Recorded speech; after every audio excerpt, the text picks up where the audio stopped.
Donald ট্রাম্পের কোরবানি হতে যাচ্ছে বাংলাদেশে। আমরা এই বিষয়টা দিয়ে শুরু করব এবং তারপর আমরা ছড়িয়ে পড়ব নানা বিষয় নিয়ে। আমাদের সাথে দুজন সম্মানিত অতিথি আছেন। প্রথমে আছেন আপনাদের অত্যন্ত পরিচিত মুখ গোলাম মাওলা রনি, রাজনৈতিক বিশ্লেষক এবং কলামিস্ট। আর আছেন ডক্টর নাহারিন আই খান, অধ্যাপক জাহাঙ্গীরনগর বিশ্ববিদ্যালয়। আপনাদের দুজনকে স্বাগত।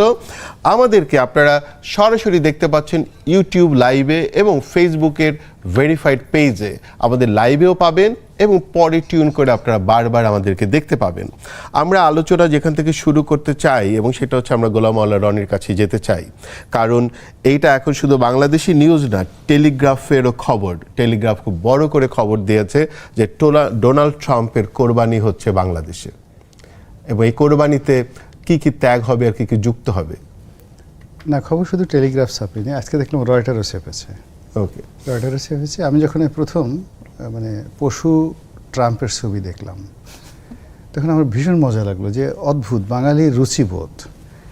এটা যে একটা ডোনাল্ড ট্রাম্পের নাম হতে পারে, এবং এটা জানেন যে যারা চাষাবাদ করেছে, এটাকে যারা লালন পালন করেছে, ওরা প্রান্তিক লেভেলের চাষি।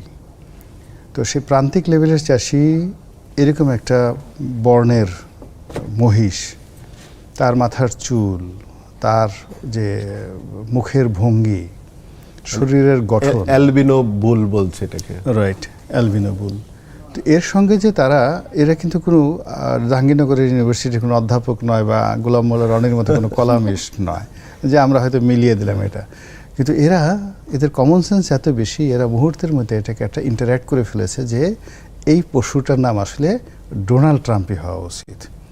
This is the first thing.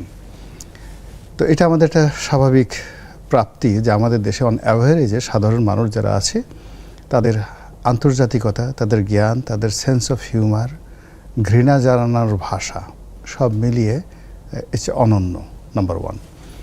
Number two হলো যে আমাদের পত্রপত্রের মিডিয়াগুলো এটা যখন খুব লাইমলাইটে নিয়ে আসলো, এবং একই সঙ্গে এই সেম ঘটনাকে আন্তর্জাতিক মিডিয়াও লাইমলাইটে নিয়ে আসছে।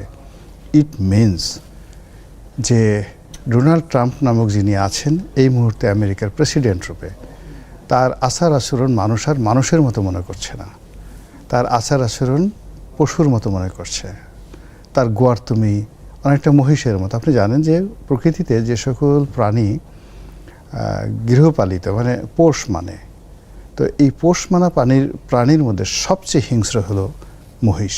মহিষের মতো এরকম কোনো হিংস্র নেই, এবং এদের হিংস্রতা অনেক সময় বাঘ কিংবা সিংহর চাইতে বেশি হয়ে পড়ে তারা যখন রাগ হয়ে যায়।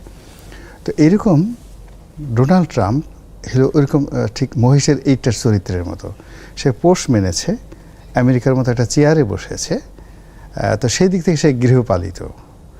আর তার যে স্বভাবটা, সেই একটা বুনো মহিষের মতো একটা স্বভাব। সেই অল্প সময়ের মধ্যে যে কাজটা সে করেছে মাদুরোর সঙ্গে, ভেনেজুয়েলার সঙ্গে, যে নৃশংসতা সে চালিয়েছে গাজাতে, এবং যে নির্মমতা সে এখনও চালাচ্ছে ইরানে, এবং ইরানের এই ঘটনাকে কেন্দ্র করে সে ইয়েমেনে হুতিদের সাথে খারাপ আচরণ করছে এবং জুলুম চালাচ্ছে, এবং পার্শ্ববর্তী রাষ্ট্র লেবানন, সেখানেও মারাত্মক সে যে যাকে বলা হয় তাদের জীবন তছনছ করে ছেড়ে দিয়েছে আর একজন বদমাইশের সঙ্গে একত্র হয়ে, সেটা হলো নেতানিয়াহু। তখন আমরা ছোট একটা দেশ, আমাদের ক্ষেপণাস্ত্র নেই, আমাদের যাকে বলা হয় তাকে ঘৃণা জানানোর ভাষা নেই, কিন্তু বাংলাদেশে এই মুহূর্তে আমরা অনুভব করছি যে আমেরিকার সঙ্গে আমাদের যে একটা চুক্তি হয়েছে, চুক্তি হওয়ার ফলে এই যে আমেরিকার যে বুনো স্বভাব, আমেরিকার যে স্বার্থপরতা, এবং এই যে মানুষকে লুট করার যে একটা অদম্য যাদেরকে বলা হয় নির্মমতা এবং নৃশংসতা, এটা সম্ভবত আমাদের দিকে ধেয়ে আসছে, এবং এই মেসেজটি প্রান্তিক লেভেলের জনগোষ্ঠীর মধ্যে চলে গেছে, এবং এই কারণেই মনে হলো যে আমাদের যে প্রান্তিক জনগণ তারা কনসার্ন হয়ে একটা মহিষের নাম ডোনাল্ড ট্রাম্প দিয়েছে। আপনার প্রশ্ন, এখান থেকে আমরা পেলাম কি? What is our achievement? আমাদের পেলাম হলো যে আমাদের একটা আত্মবিশ্বাস আমরা পেলাম যে বাংলাদেশে যা কিছু হচ্ছে এই ব্যাপারে আমাদের দেশের জনগণ সচেতন।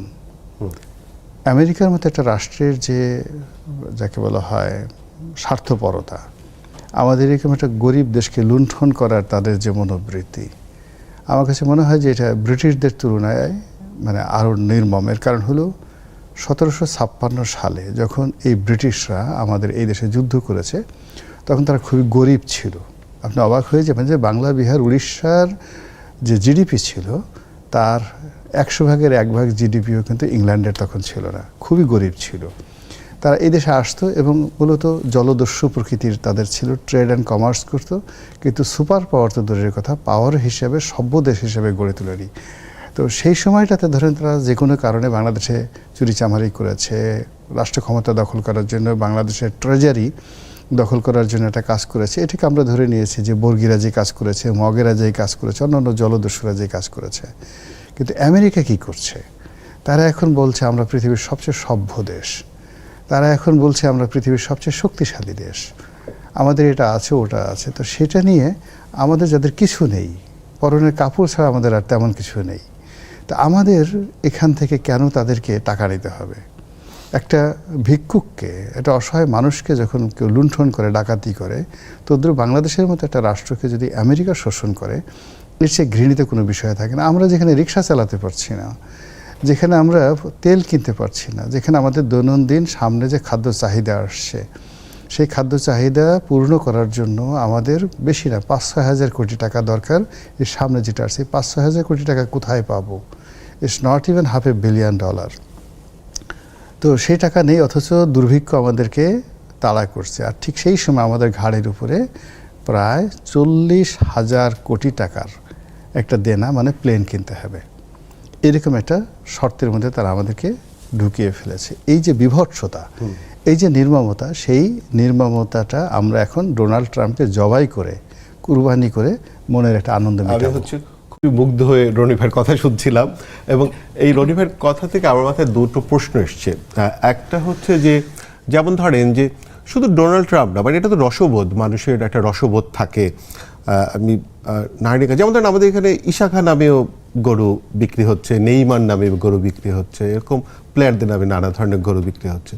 তো এই বিষয়টাকে ধরেন আপনি কিভাবে দেখেন? সবসময় যে আসলে মানুষ ঘিটার জায়গা থেকে করে তাও না, মানে তার নানা রসবোধ থাকে। হ্যাঁ, যেমন মানে এখন গরুর নামগুলো এরকম দেবে কিনা, বা ধরেন এই মুহূর্তে আমি জানি না, মানে ধরেন আমাদের রাষ্ট্রপ্রধান বা আমাদের এদের নামেও যদি গরু বিক্রি হতো, তাহলে কি আমাদের দেশের মানুষ খেপে যেতেন, নাকি সেটাকে উদযাপন করতেন? বা ধরেন বিরোধী দলের নেতার নামে, বা এরাও তো বড় বড় মানুষ, তাহলে কি হতে পারতো?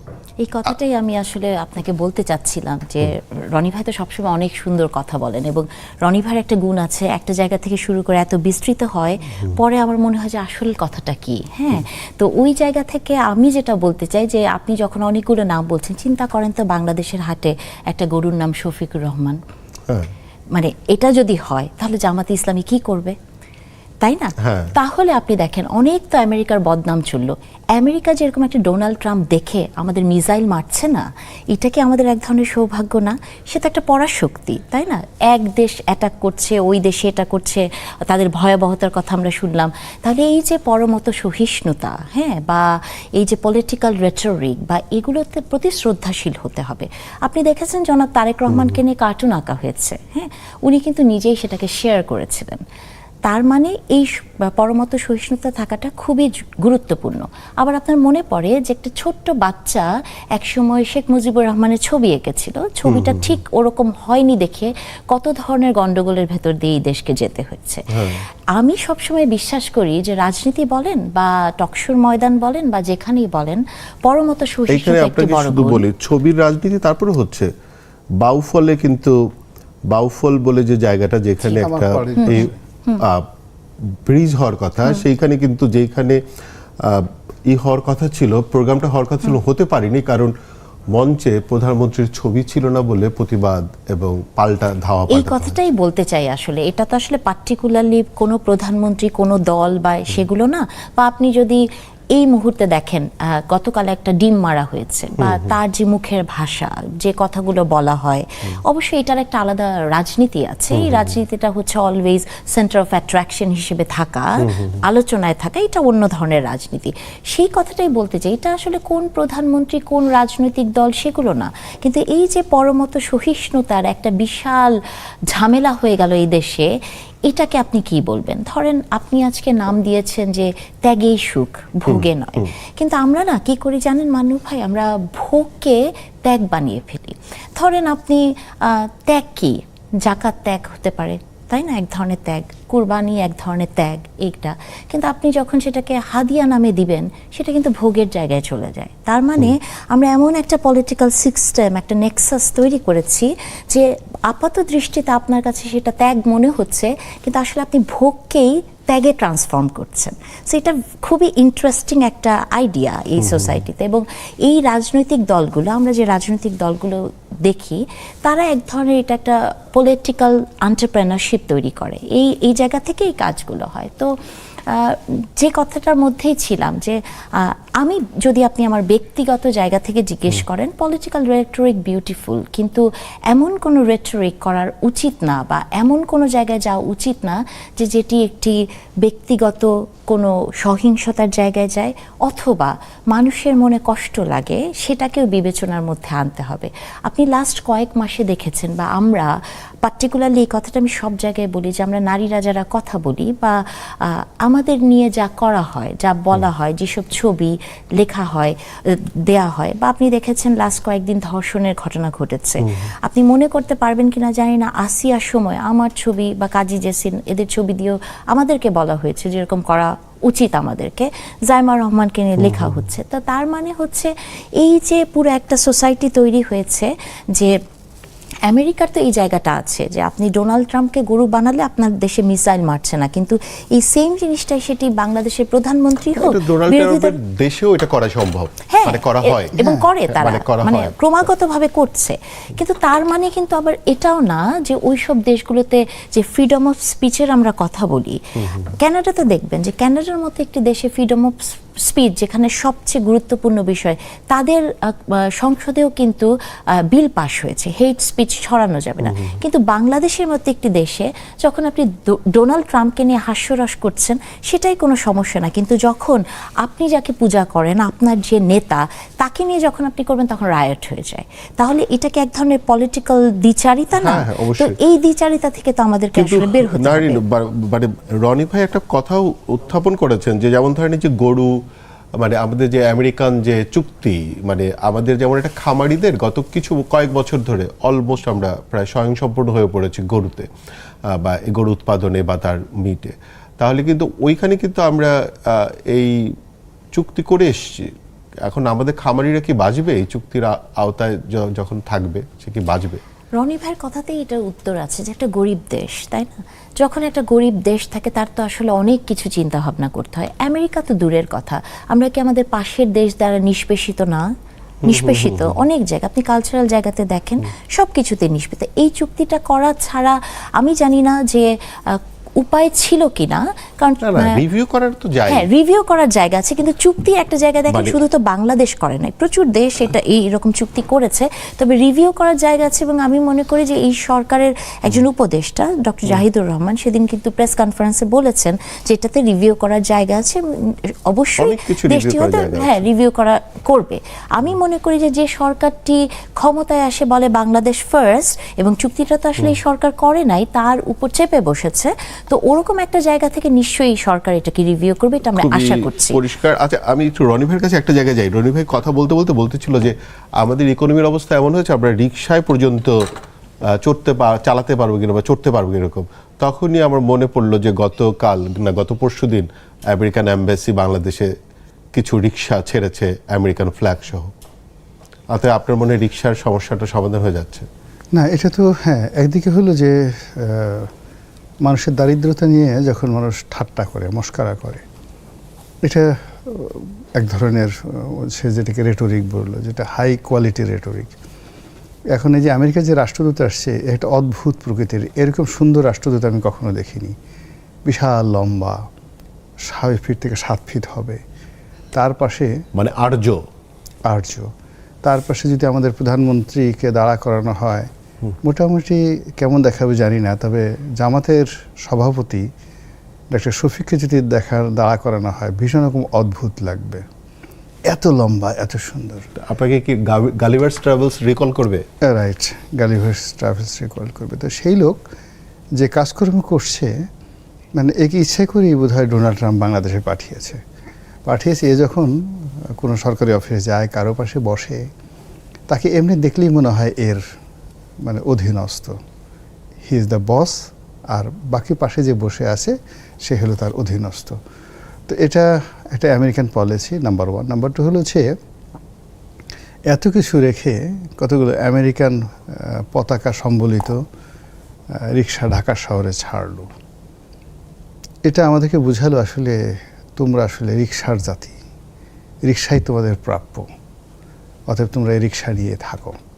সে ইচ্ছা করলে আরও অনেক কিছু দিতে পারো, সে ইচ্ছা করলে কয়টা মহিষও তো দিতে পারতো, যে ঠিক আছে তোমরা ডোনাল্ড ট্রাম্পকে এত পছন্দ করো, একটা ডোনাল্ড ট্রাম্প কুরবানি করার দরকার নেই, তোমাদেরকে আরও 50টা ডোনাল্ড ট্রাম্প দিলাম, দেখি তোমরা কত মাংস খেতে পারো। কিন্তু সেটা না করে সে আমাদেরকে রিক্সা দিয়ে দিল।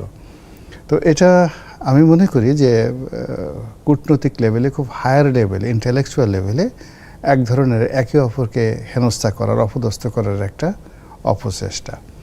আমেরিকা অনেকখানি বাংলাদেশে যা কিছু করছে, তারা জামাতকে নিয়ে খেলছে, তারা আওয়ামী লীগকে নিয়ে খেলছে, তারা বিএনপিকে নিয়ে খেলছে। তারা যারা ফরহাদ মাজাহার থেকে শুরু করে ওই যে আর একটা গ্রুপ আছে যারা ভাববাদী, যে দেখবেন যে খুব ঠিক গাঁজাও খায়, গাঁজা খায় কিনা আমি বলতে পারবো না, কিন্তু যারা গাঁজা ঠাজা খায় তাদের সাথে তার ভীষণ রকম সম্পর্ক। এই যে বিভিন্ন যারা ওই ভাববাদী আধ্যাত্মিকতার চর্চা করেন, এক মেয়ে দেখলাম যে আমরা তো তেমন কিছু অন্যায় করি না, আমরা একটু গাঁজা খাই, গাঁজা খেয়ে চুলটা এরকম করে একটু নাচানাচি করি, এর মধ্যে এমন কি অপরাধ? আমার এত ভালো লাগছে। তো এই সকল মানুষের কাছে, এই সকল মেয়েদের কাছে, ছেলেদের কাছে জনাব ফরহাদ মাজার হলেন পীরে কামেল। এখন সেই পীরে কামেলের সাথেও কিন্তু এই আমেরিকার একটা খুব ভালো সম্পর্ক আছে। তো এখন তারা এই যে রিক্সা দিয়ে শুরু করলো, এটা যে কী দিয়ে শেষ করবে এবং কোথায় কোথায় নিয়ে যাবে, আমাদের আর কি কি উপহার দেবে, এটা এখনো পর্যন্ত আমি বুঝতে পারছি না।